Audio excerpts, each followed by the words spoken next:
Helo, bore da, croeso gynnes iawn i'r bwrdd heddiw.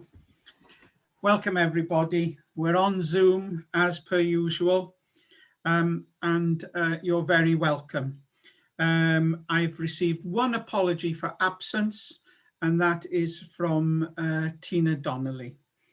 I'm now going to ask if there are any interests to be declared that are pertinent to today's meeting that are not already declared. And for the sake of completeness, could I ask that those people with connections to universities declare an interest, given the agenda items? Yes, Chair. Heidi? And me, Chair. Ivian? And me, Chair. Kerry? Ruth? And Angela? These are all already on the register, and you push. They're already on the register and known and previously declared. Thank you. The first item on the agenda is to receive and confirm the minutes of the board held on the 28th of January 2021. So I'd like you to turn to those minutes, please. And first of all, for sake of accuracy, page 1, page 2, page 3, 4, 5, 6, 7, 8, 9, 10, 11, 12, 13. Have any members got any issues about accuracy of those minutes, please? No? No, Chair. No. Okay. Could I ask you then to go to the action log? If you look at the action logs, you can see that there's updates. There's completed on page 1. On page 2, there's commentary and completed.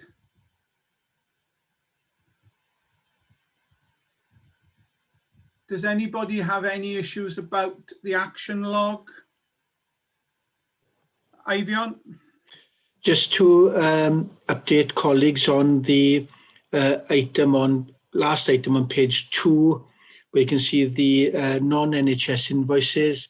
There's a lot of work that's been done to actually improve our processes on non-NHS invoices. I can update the audit committee when we meet in April, but just to provide assurance that we met the PSPP target of more than 95% of invoices being paid by the month of February. Thank you, Ivian. Can I go back now to the minutes, please? And this is for matters arising that have not been covered as part of the action log. So matters arising, page 1, page 2, page 3, 4, 5, 6, 7, 8, 9, 10, 11, 12, 13. David? Yes, just to review the requirement to extend the term for holding electronic conference meetings. I'll do that. I'll do that now in a moment. Any matters arising you want to bring? No. Are you happy, please, for me to sign these minutes off then? Yes, content. Yes. Yeah. Thank you. Now then, you will know that we've been holding these meetings in via technology, via Zoom. And I wish to extend the period for holding board meetings using technology until we review again in September, board. Can I have your approval, please? Yes. Yes. Yes. Okay, Yes. thank you so much. I'm now going to go on to my chair's report. Well, I've written it at the beginning, and so has Alex, and it's unmistakable, the impact of COVID on everybody's life. And as I said, there have been some very grim milestones this past week. And I think we all acknowledge that for some it has been really tragic. And there are many families and colleagues who have lost loved ones. And I just want to reflect on that a moment. People are people. And there are none of us who haven't been touched, but our thoughts and our hearts must go out to those who have lost loved ones. The second thing I'd like to say is we ought to recognise the enormous effort that everybody has made. But I want to pay particular attention to our teachers, trainers, educators that work with HEIW through their institutions to support the training and education of the NHS workforce. Thirdly, I'd like to pay tribute to the workforce itself for looking after us when we've needed it. Fourthly, I'd like to thank the staff of HEIW for everything they have done to support the sterling efforts into maintaining education, training, and to support the health, well-being and leadership within health and social care in this period. The hope and the effort gone in to the vaccination programme has been something that is absolutely breathtaking. It's brought out and it's underlined to me how organised we can all be. And it's also brought out the importance of actually understanding we've moved into a technological new world. Immunogenomics are to the fore. And I think it's important that we understand that whilst we were planning a future thinking digital was coming, I think we all recognise it's arrived and it's travelling at pace. And we have to focus in the future, very importantly, on two main things. One of them positive, one of them not so positive. The positive is we must make sure we make the workforce of the NHS has the ability and the capability to make full use of the digital agenda as it stands. And secondly, to remind everybody that the importance of cybersecurity at this time, where there's plenty of evidence that there's wrongdoing, I think is an underestimate, but there is wrongdoing. Today's the last board meeting for Professor Kerry Phillips. So I want to put on formal record our hearty congratulations, Kerry, on you becoming Vice Chair of Cardiff and Vale University Health Board. But our thanks, appreciation and respect for the part that you have played in the conception of HEIW and getting it and supporting it out of the ground and up and running, and now as a vital part of the future of the NHS in Wales. So diolch o galon, Kerry. Diolch yn fawr iawn. Thank you. Much appreciated. Thank you. It's been very busy, I would say, and rightly so. And we are at a place where the organisation is transitioning from dealing every day with the effects of COVID-19 pandemic and looking at how at the same time as dealing with the new issues of COVID-19 and its impact, how we look forward and how we help support the NHS in Wales and social care in Wales to build back strong and build back fairer. I think they are two parts of a very important theme going forward. The focus of the work that was identified in the workforce strategy that was published in October has never been more important. All the themes that were worked through that were relevant then are now as relevant or more relevant. And whilst we are still working in this hybrid of remote, we must make sure that we bring every effort to bear on the future to make sure that the workforce that we are training is right, fit, proper, has good, compassionate leadership, and we focus on the well-being, particularly of the mental health of our workforce and our students and trainees.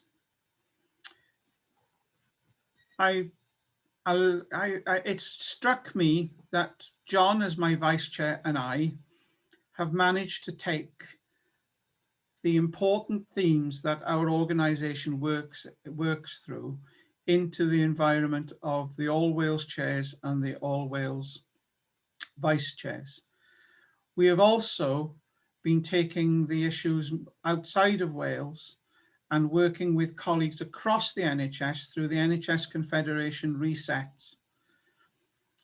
That reset is really important. It's not a simple thing. And I look forward to seeing a lot of work done across the 4 nations to actually work together to get the best for the population of Wales. Finally, I have to say that it's been really interesting to look at inequalities and the inequalities agenda, particularly in the educational field and this business of differential attainment. It was never more so underlined to me than when I attended the SAS conference. And these are doctors who are not inside a training program, but we have focused on ensuring that they have a training opportunities and support, and that work needs to continue.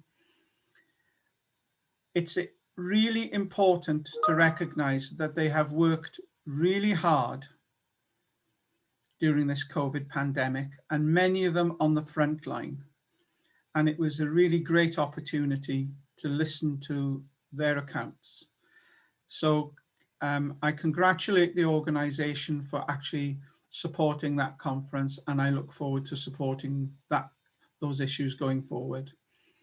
I'll leave my report there, and I'll just finish by saying yet again, thank you, Kerry, and wishing you the best of luck. Thank you, Chris. Thank you very much. David? Chris, just I'm to... just about to go to that. Okay, thank you. You will note that I've also had to take a chair's action. The details are there. I'm very happy to take any questions on it. Can I ask you to note and approve it? Yes. Yes. Yes. Thank you so much. I'll now move on to the Chief Exec's report. Thank you, Chair. I suppose just to reiterate some of the messages you've given in your introduction, I think that quite often a lot of the work in HEIW is less visible to the system because we don't have a direct impact on patients. But to use a word that one of our colleagues has used already this morning. I think that the efforts made have been spectacular during the course of this year, and you know, it's a real credit to everybody involved in education, training and workforce development that we've managed to get through the pandemic with limited disruption to programmes and hopefully opportunities to put those right now in the next year and build strongly on that. So thank you again to everybody. I didn't really want to say too much more about the report. Hopefully it's self-explanatory. I think again, just to note that in some of the documents that have been issued over the last week or two, particularly the Welsh Government Statement on Recovery and Reset, the workforce strategy is centre stage in that. And that's really, really important for us, obviously, because we've been working hard on continuing to push that through despite the pandemic, and gives us the really important foundation stones for our, not just our annual plan for next year, but for our future direction of travel. So it's really encouraging that the workforce strategy has been anchored into recovery and reset plans. So that was all I was going to say, but I'm happy to take any questions.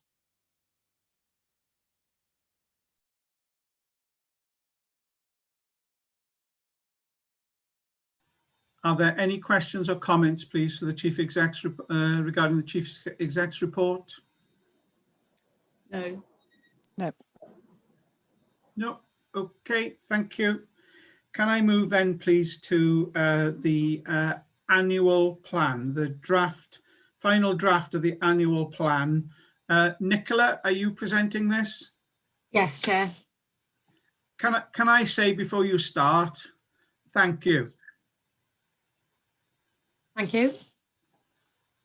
And I think Chris Payne from my team is on the call, and obviously thanks to Chris and the team and everybody across the organisation that's contributed to the development of this plan. I'm only going to introduce it briefly. So following discussion at the January board of the draft and further discussion at the board development session in February, this final draft plan is presented for the board to approve for sharing with Welsh Government. As we will be aware, there's still a great deal of uncertainty in the health and care system caused by the public health situation and obviously the political timing. So the plan will continue to be developed, particularly around the financial aspects during Q1, and will be represented to the board when ready. That will be either in May or July, the final plan for formal sign-off. But Welsh Government have asked us to share our plans, as with all other NHS organisations, at the end of March for feedback. Welsh Government won't be approving the plans as their annual plans this year. So when we sign off that final plan later in Q1, that will be our plan that we own. The plan that's before you has been updated based on the information that we've had from Welsh Government, specifically the race equality plan and equality, diversity and inclusion information. The engagement with the board over the last few months and our stakeholder engagement that we also took the opportunity to discuss in February, and all the deliverables and plans on a page are now included as well. The statutory or the national minimum data set is included for information, as is a very comprehensive equality impact assessment that I'm grateful to the EDI lead for helping our team to produce as well.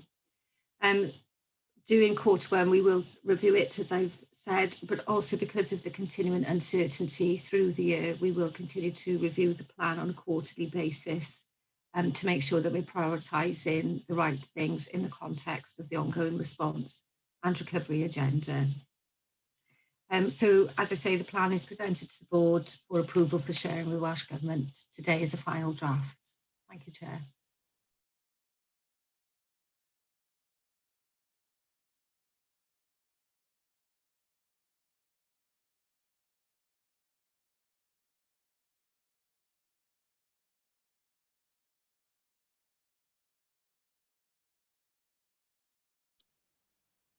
I've got a couple of questions, points, Chris, if I can.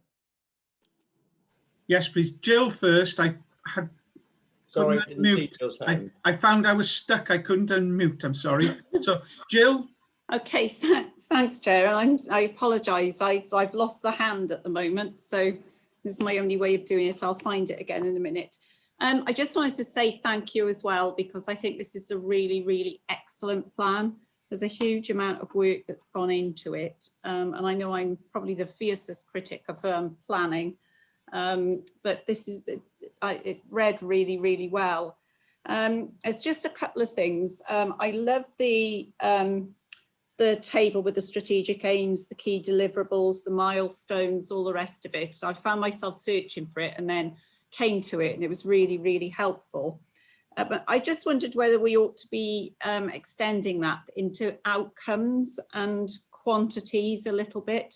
And it picks up a comment that I know Kerry's made a number of times, which is the impact of all our work. So whilst this is a plan and we've got all the milestones, what are we expecting to deliver? And then it makes it an awful lot easier then when we come back to it to say, well, did we achieve that? So I just found that I think it would benefit from a little bit of thought going into that. And then the second, and I'm a bit like a long playing record on this, I do apologise, which is about the workforce strategy for health and social care. I couldn't find as many deliverables jointly in there as I was kind of hoping for, and indeed any plans about new types of professionals or integrated training and all the rest of it. And it may well be there, Nicola, is a really, really comprehensive plan, but those are just my couple of thoughts as I went through it. Thank you, Chair. Yeah, thank you. John? Yeah, just to echo Jill's sentiments, it's an excellent plan, Nicola, and thank you also for the opportunity to have a look at this in the early drafts, because that was important, I think, for us as board members to go through this when it was in its embryonic form. Just the question is, I suppose, I wanted to also say that the equality impact assessment, I agree with you, is extremely comprehensive. It's an excellent document. No, I suppose my question is, what's the next part of the process? Because you've said that the Welsh Government want us to submit it as a draft because of the uncertainty around COVID and so on. So when are we likely to know that our plan is approved and we've got certainty around it? Chair, do you want to come? Yes, please, Nicola. Last point. We had a really good conversation with the lead from Welsh Government on planning as directors of planning yesterday. I think it's fair to say that the certainty will be emerging up until the election and then thereafter, particularly around some of the financial aspects. So that's, I think, it will come back to the board to be finalised, I think, either in May or July. It may even be July. Okay. When we've got that certainty. And just to reiterate again, once we've approved it as a board, it is approved. So it doesn't then need to go to Welsh Government for approval. It'll go back in for information. Thank you, Nicola. Thank you. Can I ask Alex?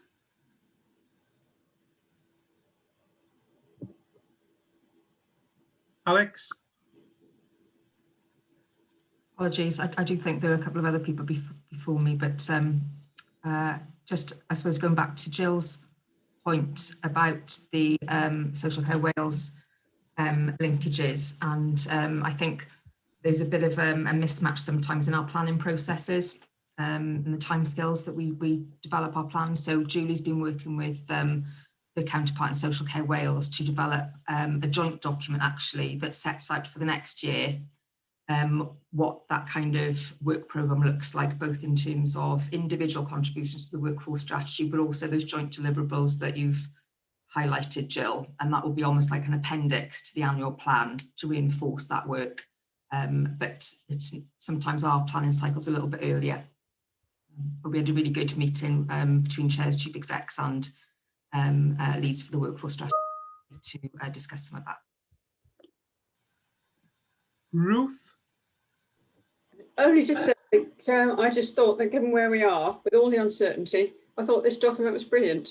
It's so good to be able to read it. It's very logical, and it seemed to me that it covered the basis. So that's really all I want to say. I would be very content for it to go back to, or go on to Welsh Government now and see where that takes us. Okay. Any other comments? Kerry? Thanks, Chris. I echo what Ruth has just said. It is an excellent plan, and I think the team are to be congratulated. The one thing I would say, probably, if I was being hypercritical, is understated. Jill has alluded to the fact that it's not heavy on potential outcomes and impact. And I think that what is clearly evident in moving forward is that all of HEIW is going to be pivotal in ensuring that we get a high quality workforce, but we also ensure that in a sense, the next stage of workforce development is not going to be derailed by resource issues. And so I think that value needs to permeate more than it possibly does, Nicola. Section 8.8 is entitled Research, Evaluation and Value.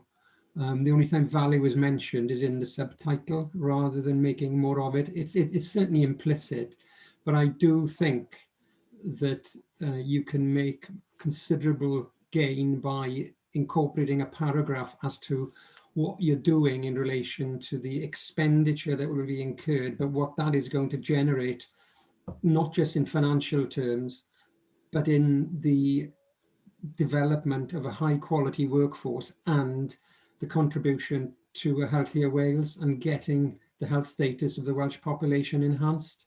And I think that sort of thread could permeate other parts of the document as well, but that's being hypercritical, because I think it is really, having read a few plans in my time from various health boards, this is something which has been an easy read, but also a very encouraging and exciting to read.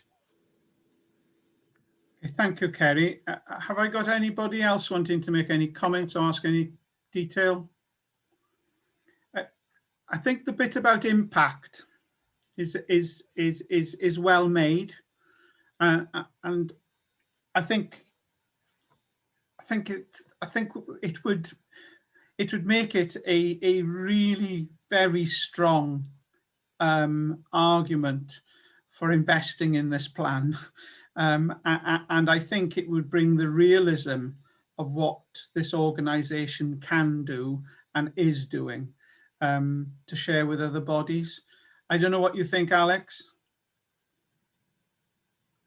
I think it is important that we do that. So absolutely, I think I absolutely agree with Kerry's point, and it's kind of, for me, it's that so what question, isn't it? So we're doing lots of things, but why are we doing them, and what impact is that going to have on people? And I think that is something that we really need to focus on in our business cases as well as our wider plans. So absolutely agree with that, and it's just useful to have that reflected back to us. That's still something we need to work on. Okay, so I think, Nicola, I can't see anybody else want to make any comments. I think, Nicola, you can see that this report's been well received by the board, and we're very grateful that we've been involved all the way through in its evolution and its production. I think your staff need to be thanked. All right, I think everybody needs to be recognised for this has been a really team effort and well done. So I'm going to ask now that the members receive the final draft and approve it for sharing with Welsh Government for feedback. Yes. Can I ask your approval? Yes. Yes. I'd like you to note that the strategic objective deliverables will be reviewed on a quarterly basis in year to maintain our agility with regards to the COVID-19 pandemic. Yeah. I think that is a rider that we're all getting used to, and we may have to get used to it for some time. And that there will be additional refinement of the financial plan in Q1. Yeah. Yes. When there's certainty through government. And then Note that the final plan will be presented to the board in May or July for formal approval. Yeah. Okay, thank you very much. I'd now like to move on to agenda item 3.2, the launch of the Compassionate Leadership Principles. And I think you're leading on this, Julie? Yes, I am. Thank you, Chair. Okay, so what you've got in front of you is a short cover paper, our Compassionate Leadership Principles, and also an update on where we are with one of the key strategic aims for the organisation. So if I can just talk just very briefly about the update. Obviously, this is one in a series of updates that the board has been receiving in the last year. You'll know from previous discussions that we've accelerated the leadership programme in response to COVID, and particularly the work around compassionate and collective leadership. We see this as a fundamental plank going forward of helping the workforce and the system to sort of recover and reset. So really pleased as part of the work that we've been doing since the last update to have got to the point where we have agreed in partnership a set of compassionate leadership principles. As the documentation says, they've been out to consultation not once but twice with partners across the sector, including staff side employers and other sectors, and our intention now is to actually make those principles available in the last week of April, and then to have a marketing campaign which flows from the monthly marketing campaign which flows from that, where we focus on a principle a month and we bring them alive by using sort of vignettes and case studies to actually just show what those compassionate leadership principles mean in practice. It also means, having got that set of principles, we've agreed that we can embed them into the programmes that we're developing and also the conversations that are taking place in every NHS organisation across Wales. The principles themselves are a joint piece of work with Social Care Wales, so the launch will be joint, and obviously the campaign to focus on the principles will focus on both health and social care. But as we've discussed previously, the pace at which these are embedded into sort of NHS organisations and activity will be quicker in the NHS than it will be in social care, just because of the system construct. So hopefully that's really that's welcome, and I'm happy to take any questions from colleagues. Okay, are there any questions or comments for Julie? John, then Ruth. Thanks, Julie. I was just going to ask, one of the themes that runs across a lot of our programs is the importance of mentoring. You know, that we need experienced professionals to mentor younger members of staff, younger trainees in whatever the program they're involved in. So as a general point, do we find that the selection of mentoring, the availability of mentors, is that an easy thing for us? Do we get lots of people who come forward as mentors? So mentoring within local organisations is actually organised by the local organisations, and we don't have a role in relation to that at the moment. But we are looking at some guidance that was issued in the NHS by NLIA, a predecessor organisation many years ago, which actually set out the expectations of what good mentoring looks like. So that's going to be one of the products we're going to develop this year, which will help support. We have also put in place a mentorship arrangement for our senior people. So those are the people in bands 1 to 3, tiers 1 to 3, sorry, that we would be bringing through our talent cohorts, and we've had no problems with people stepping forward for mentors. If I speak about my own profession, we've got 16 people in the talent cohort as aspiring executive directors of workforce, and every single existing director of workforce has been prepared to take on at least 1 or 2 individuals. So it's not generally a problem, but I do think we probably need to invest a bit in time in making sure that mentoring is actually to the same standard across NHS Wales, if that makes sense. Thank you. Ruth, then Jill. To comment, Chair, how timely this is alongside what you said at the beginning, which was about building back stronger and fairer. It seems to me an absolutely essential bedrock of trying to do that. So I say it's very timely. The only other point I'd like to make, following on from mentoring, is whether there's anything that we could do as individuals or as board members or as a group. There's a lot of experience across the board, and I haven't asked my colleagues, but I'm just wondering whether we could be available or be asked if we wanted to be available to contribute in any way, if that was a possibility. I'm sure we would all be up for that, Ruth. And then Jill, and then Alex. Thank you, Chair, and thank you, Julie. This was really good to see. Can't argue at all with the strategic direction. And I just wanted to confirm the sort of deliverables, I guess. Did you say that they would be in a separate document? So in the same way that we saw milestones and we talked about outcomes, and I know it's inherently difficult with something like compassionate leadership, but we just talked about what we were expecting to achieve. How much would it cost and what would the outcomes be? Is that it? Did you say that's going to be in a separate deliverable document? Because I'm conscious that this is a lot easier, as I think you alluded to roll out in the NHS, and just to make sure that we're clear on that.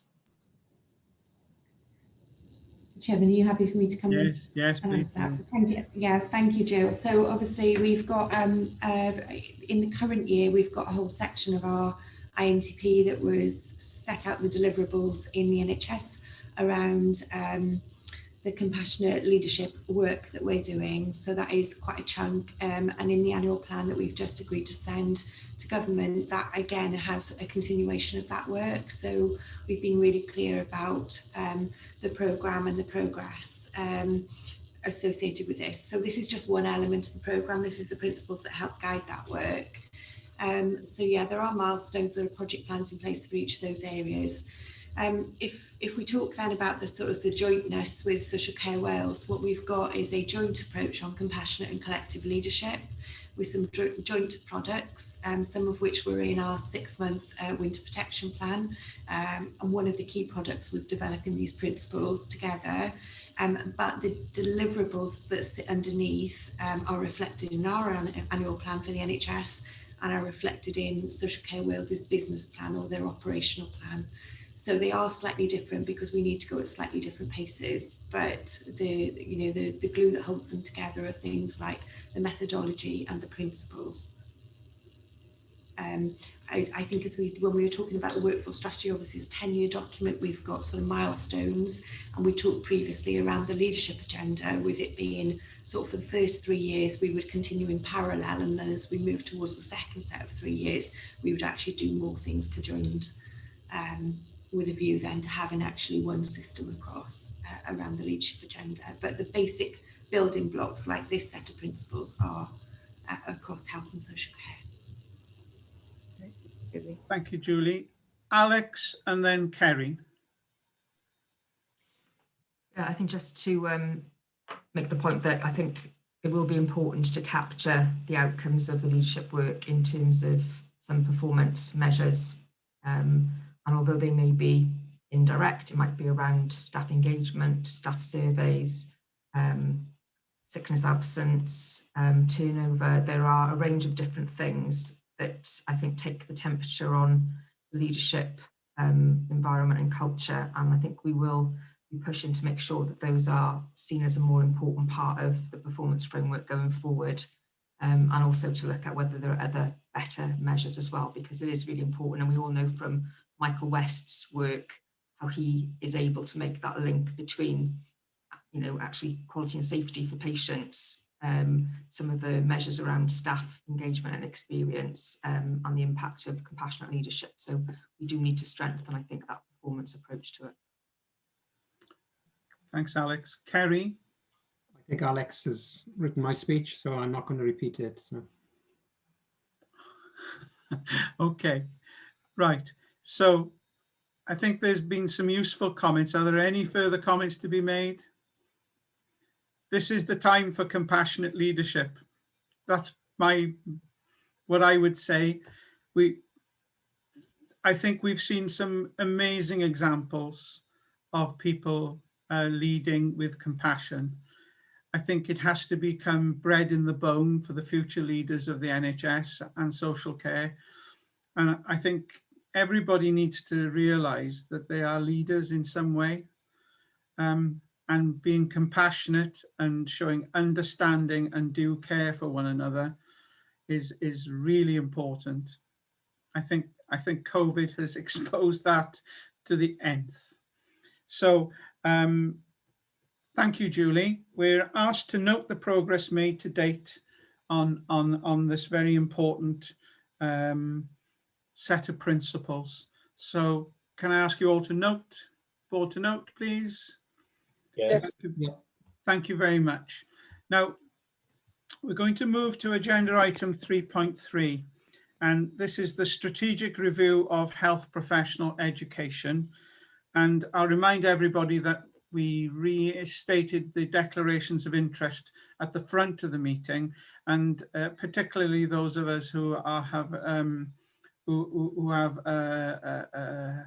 associations with different universities. So you're leading on this, are you, Angela? Yes, I am, Chair, yes. Magnum opus. So thank you very much, everyone. The purpose of this report is to update the board on the proposed timeframes and the process for the second phase of the strategic review of health professional education. So the board will be fully aware with the facts that HEIW is undertaking a strategic review of all its health professional education. That was divided into phase 1 and to phase 2. Phase 1, we are in the process of tender evaluation. We are now moving into phase 2. The purpose of the paper, which you will have read, is for noting, and in particular to draw people's attention to a revised time frame, the different phases, and the some of the programme costs. So the key issue to bring to the board's attention is that there has been considerable learning from phase 1. Phase 2, whilst encompassing several strategic opportunities to reshape the education and training, it has been noticed that we need a more customised approach and that this will take time. Whilst there are some contractual arrangements which mean we must move at pace, we are proposing a phased approach to minimise any risk to HEIW whilst ensuring that we pay careful attention to the need for the NHS to reset and recover from the pandemic. Moving through the paper, the background highlights the 5 main areas, which are around non-medical prescribing, post-registration programmes, healthcare science, higher specialist scientific training, and advanced and extended practice. The proposal highlights a phased approach. Initially, we had hoped to complete this work by September 2022. Recognition of the scope of this work and the opportunities this work presents to Wales means that we are taking a total of a 5-year at maximum timescale around this, and that this will ensure that we take into account the key factors, including the appointment of a project manager to drive this forward. So that sort of summarises the paper. Happy to take questions. Ruth, you chair our Commissioning Education and Quality Committee. Do you want to come in? Yeah, absolutely. We had a long discussion about this at the last meeting, and what's clear is this has emerged as an area which is diverse. It's very complex. It's specialist, and there are lots of opportunities in it. So it's really important that we get this right. And having looked having considered in some detail the rationale behind it, I think the committee, in fact, recommended that it's absolutely right to take time and a longer time than rushing it through till September 22 to sort this. So the proposal to alter the time frame was supported, as was the proposal to recruit a project manager. And I think Angela also mentioned, quite rightly, that there's been a fair amount of learning from phase one, and it's been useful in coming to this, as I say, more complex and more diverse area of need and very specialist. So that's my comments. Thank you, Chrissa. Can I open up for comments or questions from board members, please? I'd like you to ask a very simple question. To what extent will it help us build back stronger and fairer? So I think the opportunities before us, Chair, are immense. And where HEIW is currently positioned, looking at both university-based education, work-based learning education, apprenticeship education, there is such an opportunity for us to think about the education that the people of Wales need to study, as well as the healthcare that the education that the patients of Wales need from us. So I feel that taking this considered approach addresses a number of issues in ensuring that this is equitable and fair and meets the equality agenda as well. When we were in the early days of this, there was the TOPAL report. Now there's the COVID. There's the COVID influence.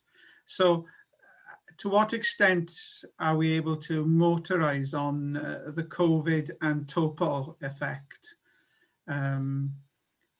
So certainly the way that education is delivered has changed, I think, forever. And it may be that Sian wishes to comment on this from that digital perspective.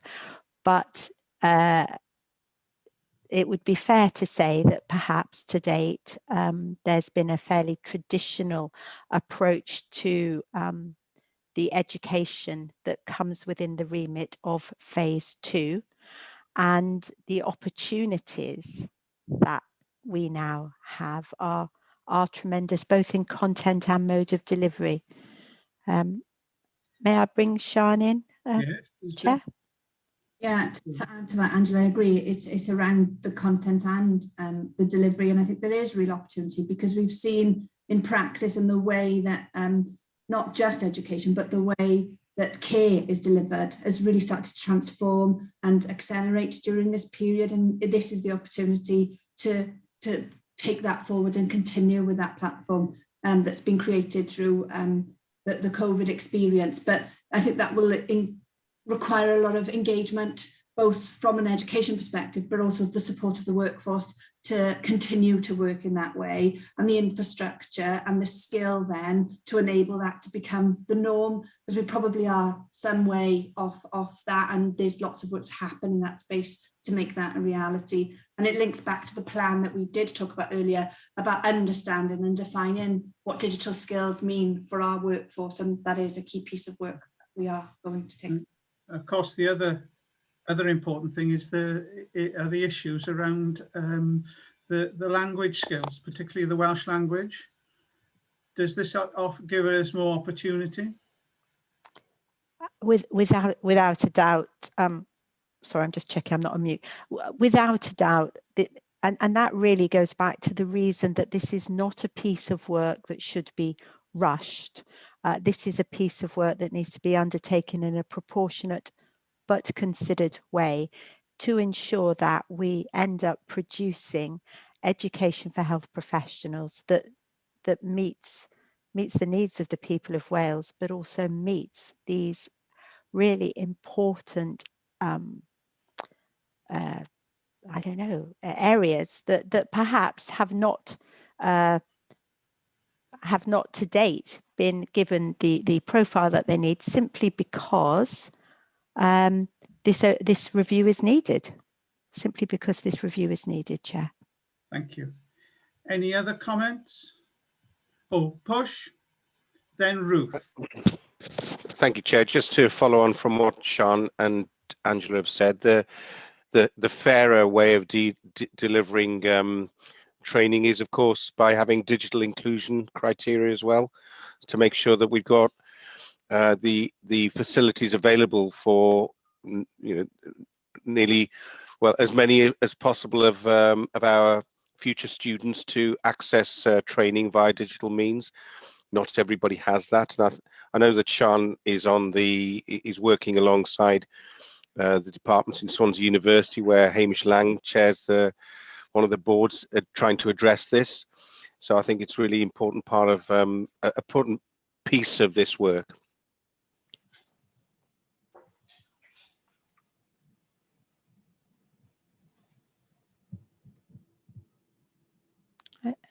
Ruth? Yeah, I was just going to add about building back. This is building back what we need to do, but it's also building back for Wales, within Wales, and in a sense bringing some of it home if we can, and that will take time, but potentially that is a huge opportunity and clearly important in a wider sense. Yeah, thank you for highlighting that. Considerable education is currently purchased outside of Wales, and it provides an opportunity to look at where education is best positioned to build the workforce of Wales. Thank you. I think there's also a fantastic opportunity to build the reputation of Wales as a great place to train and learn. And I think that's, there's a wider impacts for that. But I think the other thing is this building our component parts of the socioeconomic duty. This is a considerable amount of investment in this plan. It'd be good to see how that can impact on local communities. Thank you. Right. Are there any other questions or comments from everybody? I think everybody recognises the importance and the enormity of this work.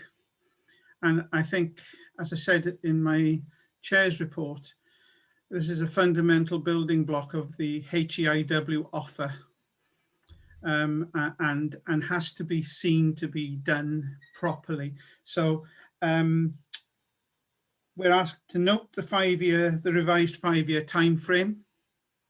Yeah. We're asked to note the differing phases of phase 2, and we note the anticipated programme costs. So can I ask you all to approve those, that we note these things? Yes. Yeah. I'd like to thank you, Angela, and the team for continuing on this journey and this evolution of this. And we will look forward to further reports and updates coming back. So make sure your team understand how much this work is appreciated by the board, please. Yeah, thank you, Chair. Thank you very much. Okay, thank you, everybody. I'm now going on to, I'd like us to take a 5-minute break, if you don't mind. What time is this now? 12:30. I'd like us to meet back at 12:35, if that's possible. Okay, thank you very much.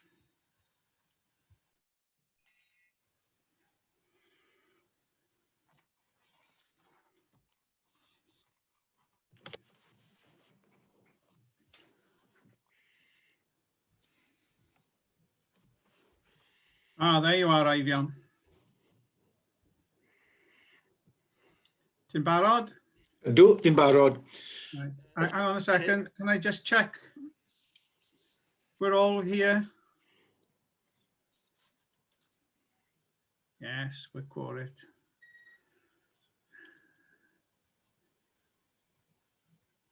Okay, Eifion. Thank you, Chair. It's If your I can- Director of Finance report, please. Thank you. The finance report is within our pack. It sets out that the financial position at the end of February, month 11, was a £2.2 million underspend. Colleagues can see from the table that's presented on page 2 that this was a £25,000 increase above what was reported at month 10. So it's been a month-by-month increase in terms of the reported position for HEIW. Colleagues can also see from the table that all the areas of our directorates are underspent in total to varying degrees, and the explanation of those are included in appendices to the paper. What I would kind of just draw out some attention to is the commissioning funding section within the paper, whereby colleagues can see that our estimated position at the end of the year would require us to return money to Welsh Government in this final quarter. We think the sum is, well, we know the sum that we will be returning is some £5 million. That's made up of £3.5 million underspend in terms of where we think the budgets will end up with at the end of the year, at the end of month 12, together with the £1.5 million underspend in the commissioning funding that we reported in the previous month's report, whereby we have had latest information from the universities as to the level of self-funders, which was higher than what we estimated originally within our plan. So within this last quarter, quarter 4, we will be returning a further £5 million to Welsh Government in order that we then can come in and be in balance at year end. This will be the third sum of money that we will have returned to Welsh Government over the year. Colleagues will be aware that in previous quarters we returned monies, and thereby the budgets that produce those underspends have been adjusted as we've been going through the year to be able to reflect that within our ledger. Colleagues will also be aware from our financial plan that having set the starting budget for this year and having returned the resources that we have returned this year, we will be seeing a growth in our funding in the new year. That our financial plan has a level of funding that's set at £275 million, which means that there is a near £40 million increase that we're expecting within our commitments and budgets for the new financial year. So despite monies being returned this year, there is a very substantial growth in funding that we are planning for in the new year. If I quickly move on to capital, the capital expenditure is progressing, and we are expecting that allocation to be largely committed at year end. The balance sheet is also included, and I won't go through any of the items within that. But the last point that I would draw to colleagues' attention is that the public sector payment policy, as I mentioned earlier in the meeting, colleagues can see that we reached the 95.2% cumulative position, which means that we are now achieving the target set for the public sector, in that 95% of invoices, non-NHS invoices, are paid within 30 days. So we have recovered the position from where we had been under that target in the first few months of the year. I would want colleagues to note that in terms of the number of invoices, the value of the invoices rather than the number, over 99% of invoices by value are paid within 30 days.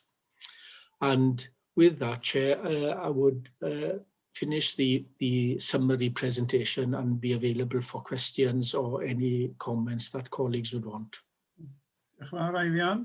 So can I ask board members questions or comments, please? Jill? Yeah, thank you, Chair. Just thank you, Ivion. It's really clear where we are, and having seen the growth that's expected, I understand completely where we are in terms of the annual cycle and this year.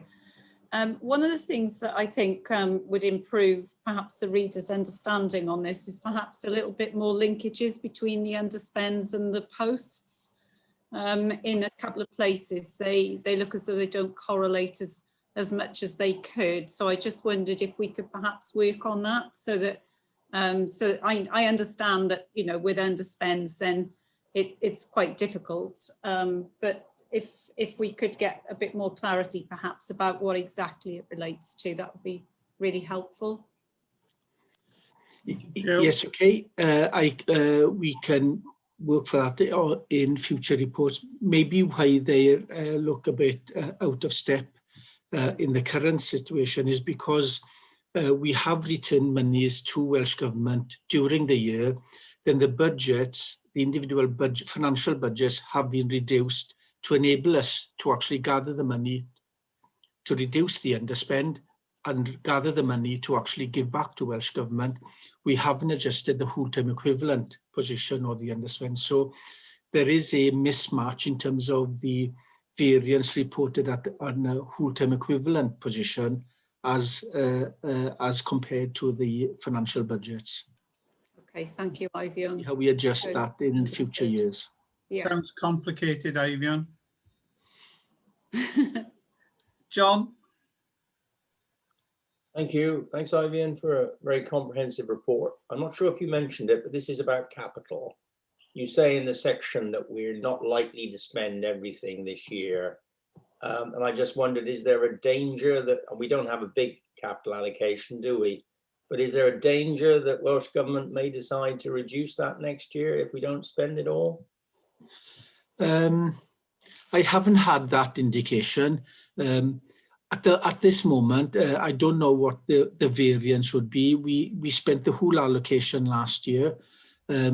We had about £85,000 worth of IT equipment delivered this week. So I know we will be substantially up to close to that limit of what we've been allocated. Any variance on that, I think, will be really, really small and is unlikely, I think, to actually draw the attention of Welsh Government. Thank you. Fine, thanks. Ivion, from my point of view, I can understand it.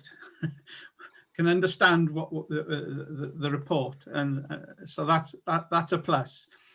I'm really interested, though, in terms of the capital, about the digital spend and how we build for the future.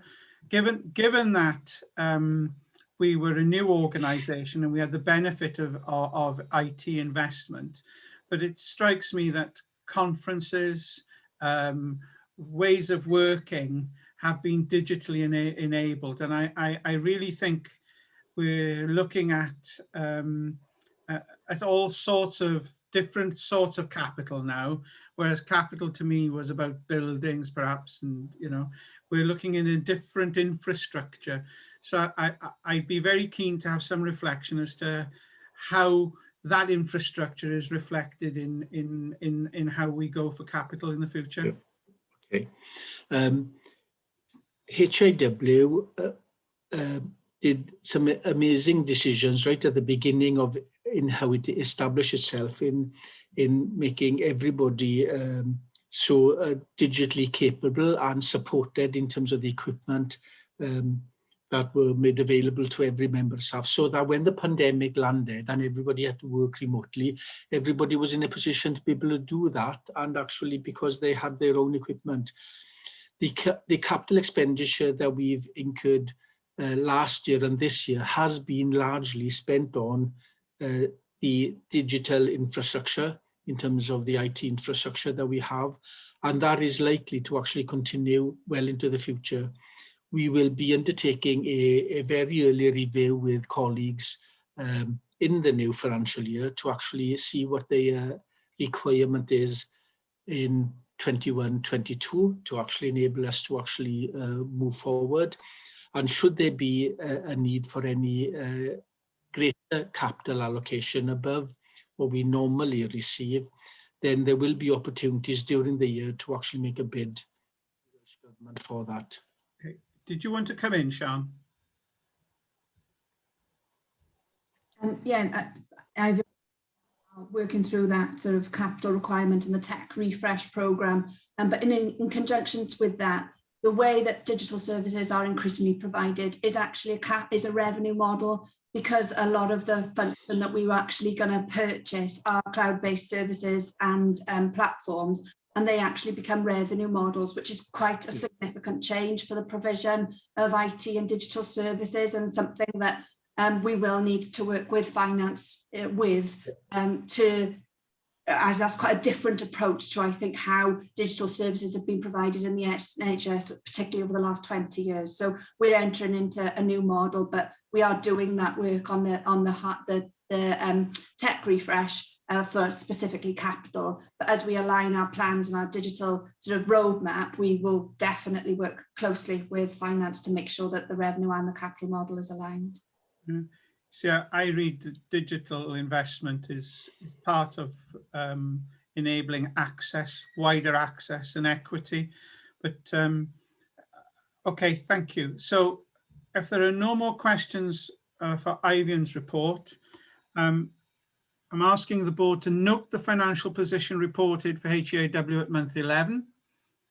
Can you note, please? Yes. I'm asking you to note the summarised explanation of key variance by directorate. Yes. Yes. I'm asking you to note the capital position. Yeah. Yes. Position. And I'm asking you to note the balance sheet position. Yes. Yes. And also importantly, the achievement of the PSPP target in month 11. Yes. Yes. I think we should welcome that. And we're asking the board to agree the proposed return of £5 million of funding to Welsh Government in Q4. Yes. Yes. I hear some reluctance in that, but it's Yes. Reluctantly, yes. Yes, if we have to. Okay. Thank you very much, Eifion. And again, Thank you, colleagues. Thank you to you and your team. I'm now turning to Nicola again, and this is the Q3 performance report. Thank you, Chair. So the main message of the report is that there's good assurance on progress with delivery of our plans and in performance of our business activities in the period covered by the report, which is Q3 of this year. And obviously that's linked to the strategic objectives that we agreed in our Q3 for operational plan. There are many achievements highlighted in the main report that came through in the quarter, and those are listed on page 2 and 3, and I won't go through them at all, but they span across the whole breadth of our activities, and there's some chunky things in there. The issues that are covered in the cover paper are that bursary issues were still in targeted support during Q3. But during Q4, that is emerging as a good news story, as we've discussed in our more informal sessions. And we'll be able to report on that emerging good news story with over 90% of those students receiving the bursary in the end employed in Wales. And we'll report on that more formally in the Q4 report. The other issue that's identified is the fill rate for nursing with the spring cohort, and the board received a more detailed report on that in the closed session. And since the report was submitted to the board, further work has been done, and that's now clear that that's a smaller impact than we originally thought, with a 2 to 3% decrease in the fill rate as a result of COVID, i.e. a small decrease on what we'd expect the fill rate to be.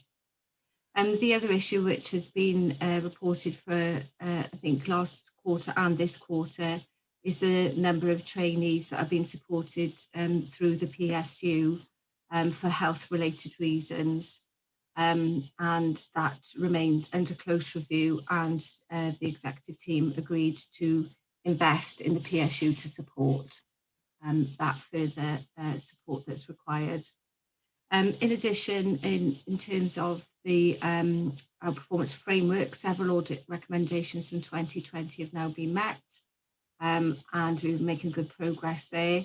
And we're also developing KPIs, further KPIs for our education and training pipeline, and a strategic aim that when we're ready, we'll bring to the board development session to discuss with the board in the development phase. So that's the introduction to the report, Chair. Thank you. Thank you. Can I open it up now for observations and questions, comments from board members, please? John?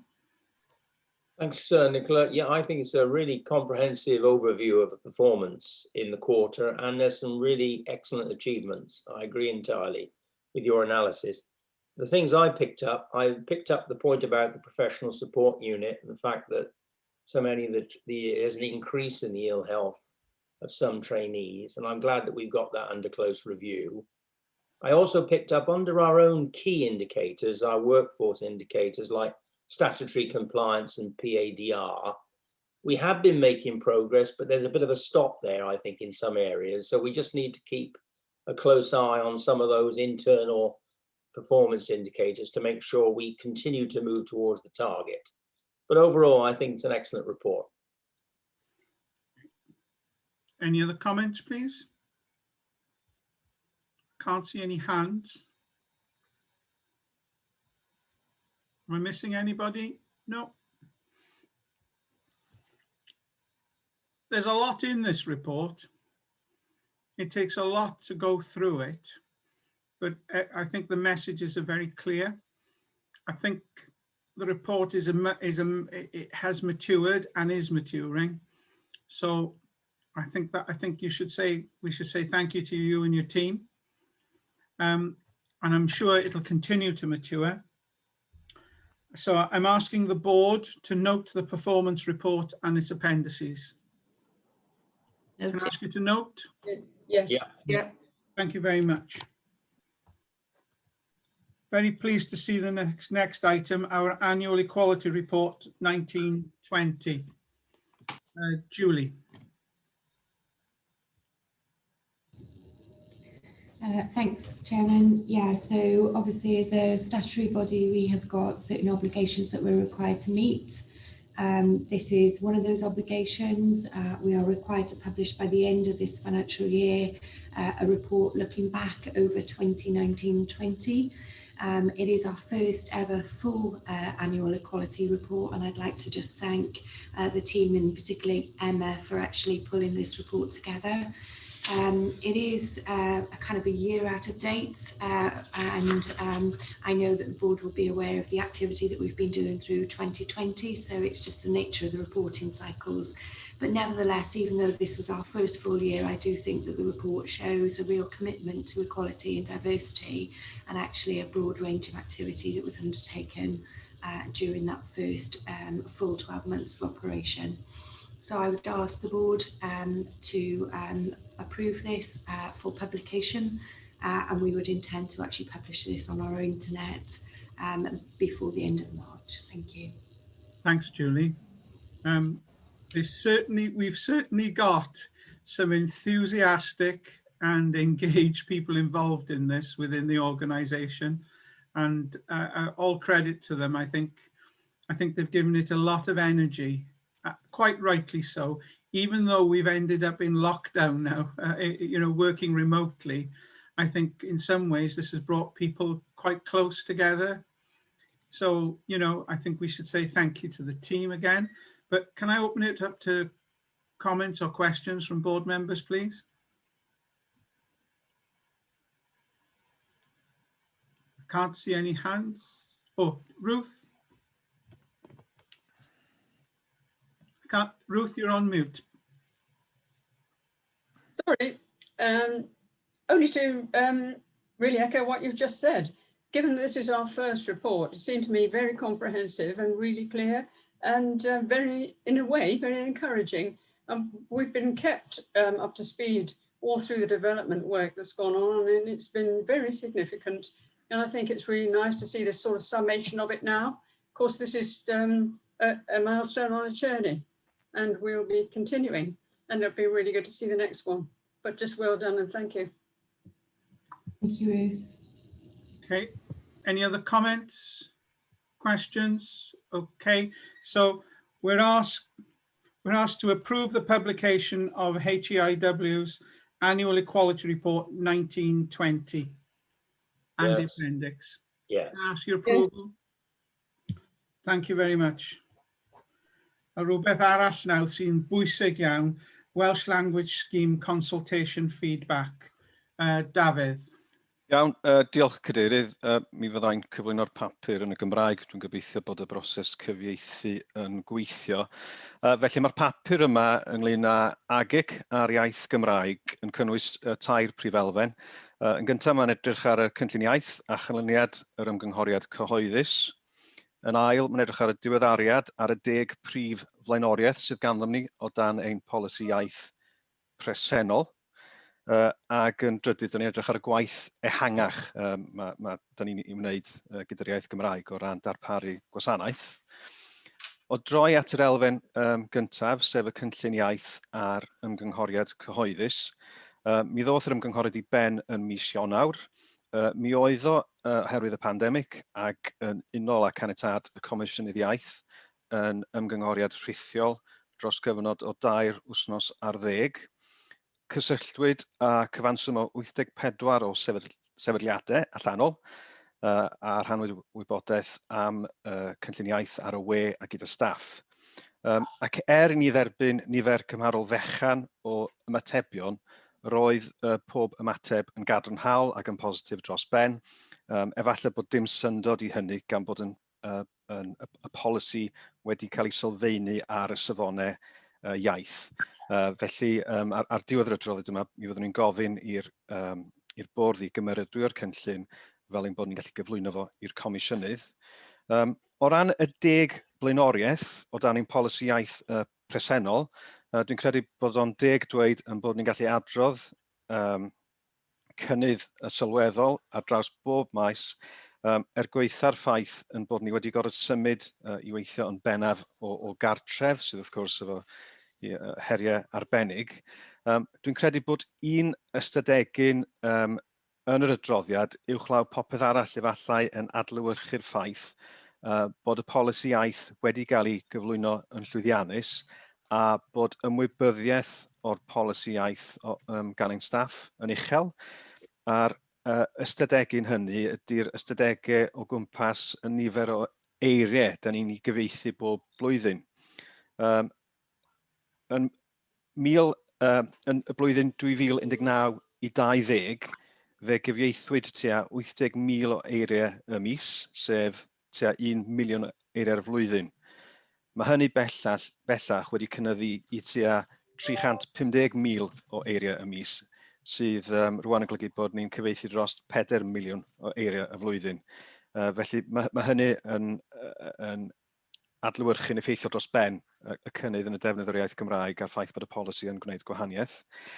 I'll just turn to the English very, very quickly because I don't want to embarrass Hugh and ask him to translate. But I think that the increased awareness with regards to the Welsh language policy, the fact that we've got 52 members of staff now signed up to learning Welsh, I think is a testimony to the hard work and the incredibly positive skill set that Hugh Owen has kind of presented to the role. This is a job of winning hearts and minds, and he has done a truly incredible job in achieving and selling the Welsh language policy and the advantages of using the Welsh language within our services. Na I droi nôl rwan i'r Gymraeg. O ran y gwaith ehangach da ni'n wneud tu fewn i AaGIC, mae yna waith sylweddol iawn wedi cael ei wneud o ran y gwasanaethu da ni'n ei gyflawni i y tu allan i'r corff. Mae hynny weld yn glir iawn yn rhan 1 o'r adolygiad strategol, o addysg iechyd, lle bydd pob myfyriwr rwan yn gallu derbyn cyrsiau ar ymwybyddiaeth iaith, ac hefyd, os ydyn nhw eisiau, yn gallu derbyn gwersi i ddysgu yr iaith Gymraeg, a bydd hynna'n effeithio hyd at 9,000 o fyfyrwyr bob blwyddyn. Mae'r iaith Gymraeg yn llunio'n eiraidd drwy'r strategaeth y gweithlu, ac da ni hefyd yn ddiweddar wedi apwyntio 2 siaradwr Cymraeg i'r tîm gyrfaoedd, bydd yn golygu bod ni'n gallu targedu ysgolion Cymraeg i iaith ac edrych i ddenu mwy o fyfyrwyr sy'n siarad Cymraeg i'r gwasanaeth iechyd. Felly, dyna'r y papur hapus i dderbyn unrhyw gwestiynau. Felly, diolch yn fawr. Diolch, Dafydd. Mae'r ran 3 yn bwysig mawr i weld yma. The third part of this report is really important. How we've embedded the Welsh language as a golden thread. And I think that golden thread needs to be recognised and I think highlighted. We had the discussion earlier on about our education commissioning and our plans. I think highlighting the way the Welsh language, our aspiration for the future workforce, and how it comes through from the training opportunities and the widening access. It's been heartwarming to hear that that since lockdown, Welsh has become very popular in terms of learning a new language. But I think it's really important that Welsh speakers and Welsh learners are able to bring it into the workplace because there's a real need in the population. So I'll open up for questions or comments, but thank you for that report, David. Any comments or questions from board members, please? Ruth?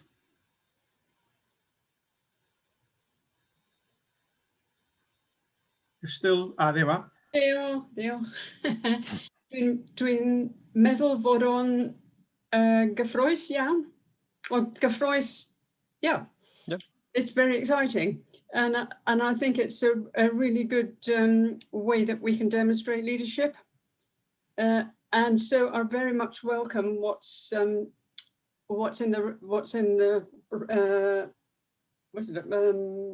policy document.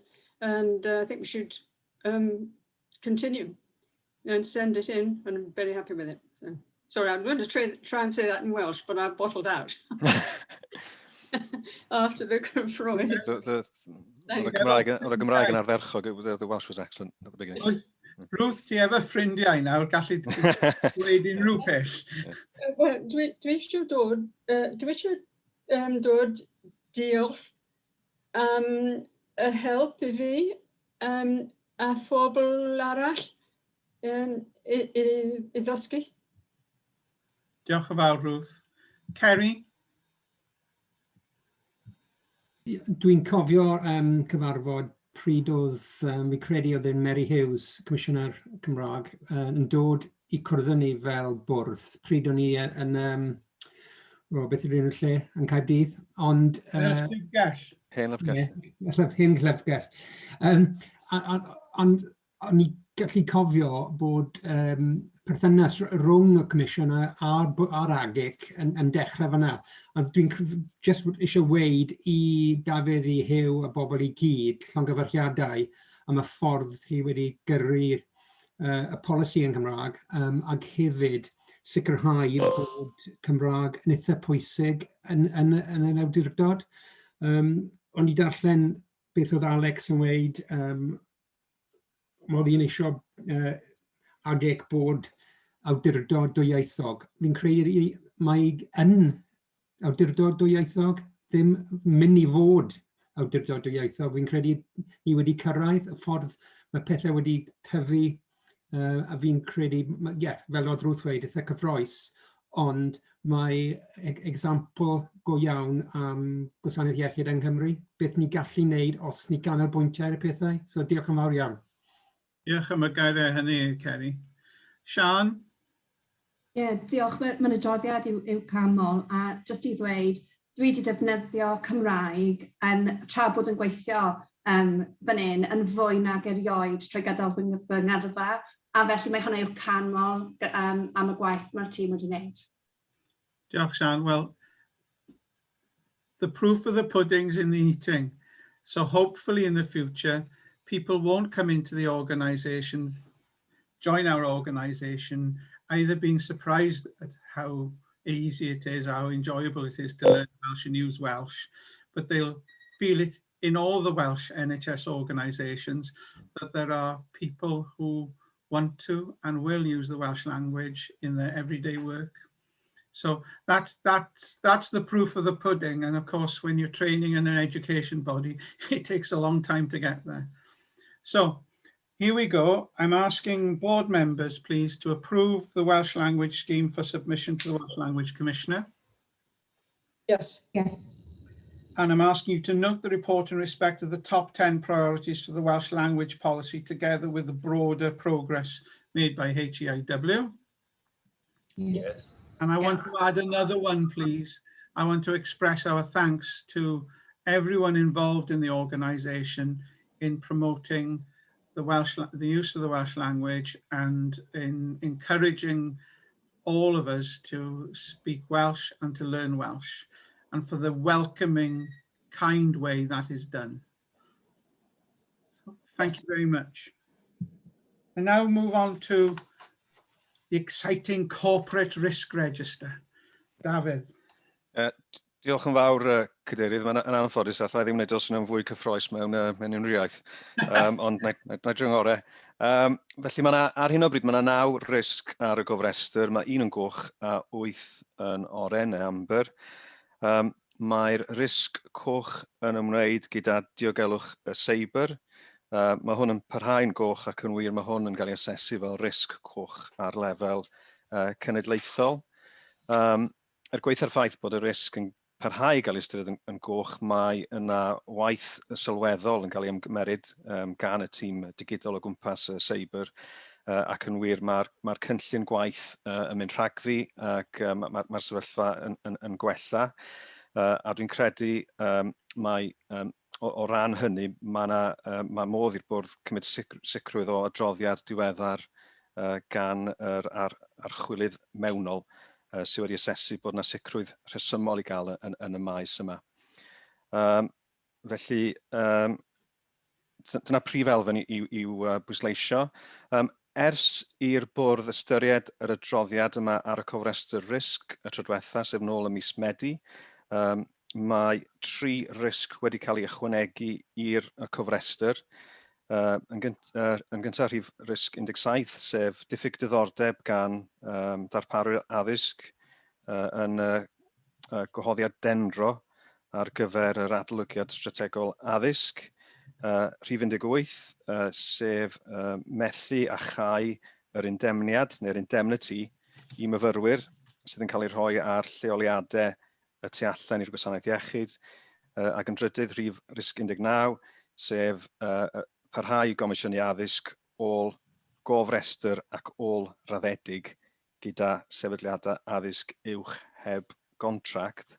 Mae 6 risg ers mis Medi wedi cael eu tynnu oddi ar y rhestr.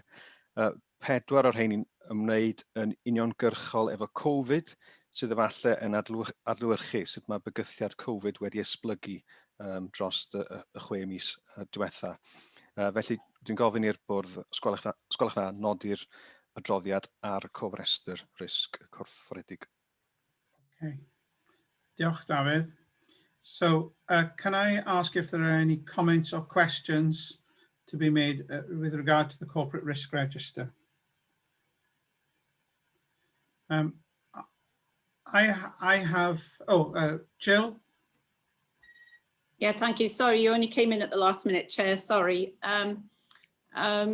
Thanks, David, for the presentation on the risk register. Obviously, this comes to the audit committee, so really familiar with it. And I just wanted to say I'm pleased to see that the work that's coming forward to the audit committee on cyber security and the work plan. It's been something that we've monitored from the start, and I'm really pleased to see such a comprehensive plan and the work that's being done. I think I'm also heartened, even though risk registers are seen as rather turgid, shall we say, or dry. I'm pleased to see that this is very firmly on the senior management team's agenda, and I know that Alex as Chief Executive drives this very hard, and so I think the organisation ought to be commended for the way it approaches the risk register.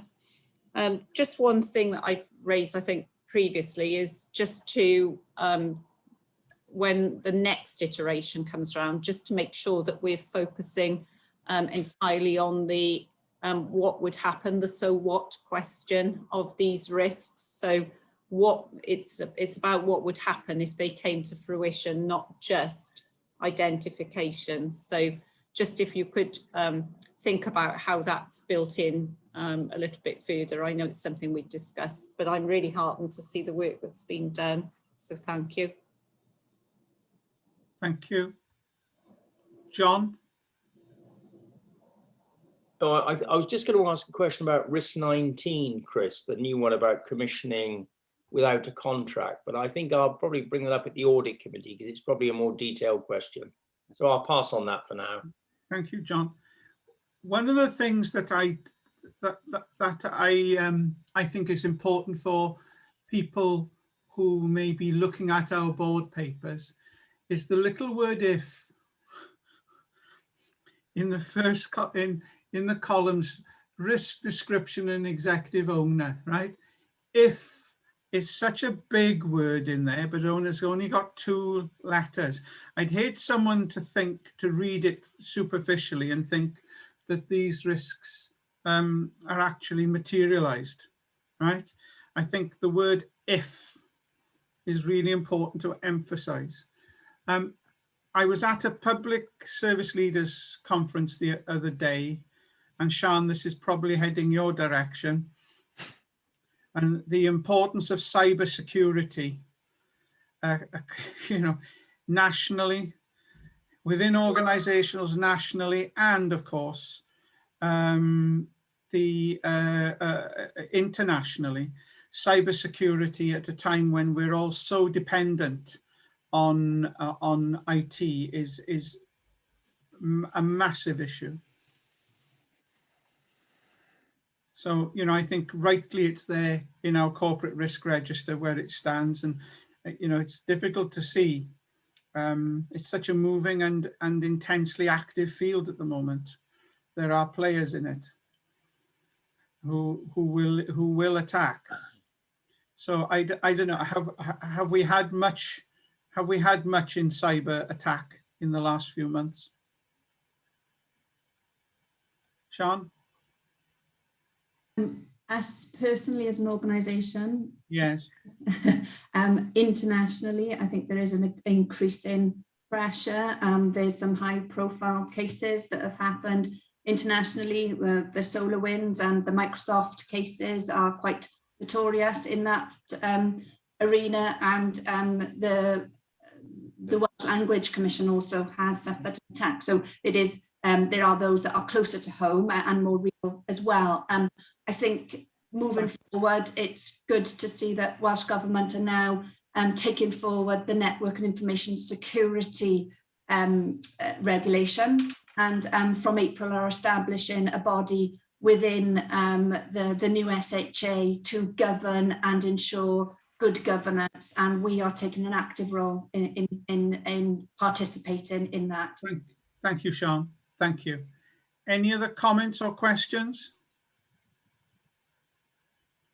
No, thank you very much. So we are asked to note the contents of the report for assurance purposes.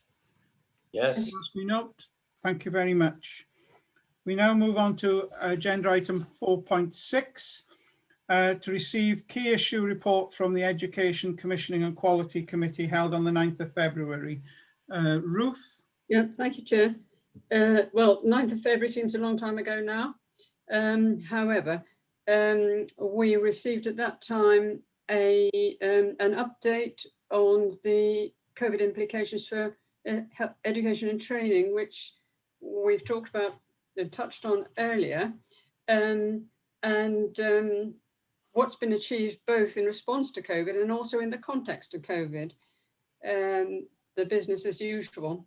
And there has been a huge effort to minimise disruption to students, keeping the workforce pipeline flowing whenever possible, finding new ways of doing things in all sorts of different contexts, and of course digitally, but also in relation to quality, which has been important for us to have at our forefront during this the experiences of the last year. Lots of effort supporting students and trainees, and we have worked, or staff have worked very closely with partners, a whole range of partners, universities, the health boards, and also across the four United Kingdom nations. And I think that's been a really strong feature. What the committee felt was there was need to make sure that the successes that we've had in trying to keep education and training on track during this period, and the efforts that have been made, that's communicated and that people do get to hear about it, and we don't just keep it to ourselves. It really has been an outstanding effort. Of course, not everything's been perfect, and there are bound to be impacts and things that have needed to be handled. And there are a number of them, including, for example, the impact that the pandemic's had on surgical training. But we were reassured in committee that these were in hand and that they were being mitigated to the greatest extent possible. So that was a large item on the agenda. We also considered the National Student Survey. And noted that Wales had a higher score in student experience, or than the average across the UK, and that this very much reflects the quality of our commissioned education. So I think we were reassured in that. But the proposal to appoint a head of placement experience to be a sort of at a liaison point and work closely with universities and with the services to address any problems seems to us a really positive step forward and a way of assuring that we give as much help and support to both the organisations and to the students and trainers as possible. We talked earlier in this meeting about the health professional education contracts process. Of course, this is a two-stage process. Stage one is progressing and is well on its way with evaluation of the responses to the tendering exercise. The arrangements to undertake that evaluation are extensive, and we learned about them in detail, and they seem thorough and comprehensive, and we were reassured. And we are very happy, if required, to liaise and to continue to monitor in conjunction with the Audit and Risk Committee, or the Audit and Assurance Committee.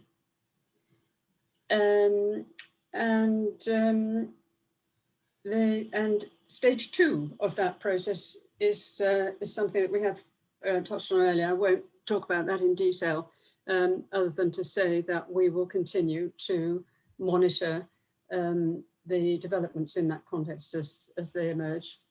So that's a quick run through it, but happy to answer any questions. Thank you very much. Any comments or questions for Ruth?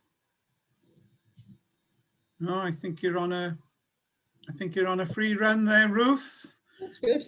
Thank you to you and your committee. So we're asked to. We're asked to do two actions. We're actually asked to receive and note the Education Committee. Chair. Sorry, Chair. Just to reference the declarations of interest earlier with regards to phase 2, please. Do I need to repeat those now? Do I? Yes, please. Okay. Thank you. So declarations were declared early on in the meeting with regard to the board members who have links to various universities. They're in the register of interests, and they may be pertinent to this part of the report. So we're asked to receive and note the Education Commissioning and Quality Committee Chair's summary of the meeting held on the 9th of February. Ask you to note. Yes. Approve the committee's recommendation for phase 2 of the strategic review of health professionals contracts to allow the revised 5-year time frame and new approach. Yes. Yes, thank you. And approve the terms of reference for the multi-professional quality and education group and education advisory group, Appendix 2. Yes. Yes. Thank you so much. Agenda item 4.7 is for noting, and it's the in-committee decisions of January 2021. Agenda item 4.8 is the forward work programme for 2021-22. David. Yes, you'll see in Appendix 1, we've got the forward work programme for the open board sessions, and in Appendix 2, the proposed forward work programmes for the board development sessions. So we're seeking the board's approval, please, to both those documents. Can I have your approval, please? Yes, no? Yeah, we seem to have Yes. duplicate documents. Is that, it's just the latest? Is it, David? There shouldn't be a duplicate document there. I've got 2 lots of forward work programmes. Does anybody else? I think one's the BDS, isn't it? So one should be for the Appendix 1 is the board, and Appendix 2 is the board development sessions. Yeah, I've got 2 of each. Oh. Do the pairs differ? They shouldn't. That's fine. Chris, I was going to make a point about the BDS. In the discussions we've had recently, we were going to allow some time in those sessions for independent members' issues. Yes. So as long as we can factor those in, I think that's fine. Okay. Yeah. Okay. Can I ask you to approve with that? Yes. Yes. Actually, it's for noting, not for approval, for noting. Yeah. And then finally, to receive and note the approved minutes of the shared services partnership committee assurance report for the meeting held on the 21st of January. Yes. And for noting, to receive and note the approved minutes of the NHS Collaborative Leadership Forum of the 1st of December 2020. Yes. I have no other urgent business to bring to today's board, unless the Chief Exec has any. She's saying no, which is good. In which case, we've come to the end of the meeting, and our next board development session will be held on the 29th of April. And the next open board will be held on the 27th of May, post-election. And I just like to wish everybody good health over the next, for the future. And thank Kerry once again for his contributions. And see you all again soon. Thank you, Chair. Bye. Bye. Bye. Thank Bye. you.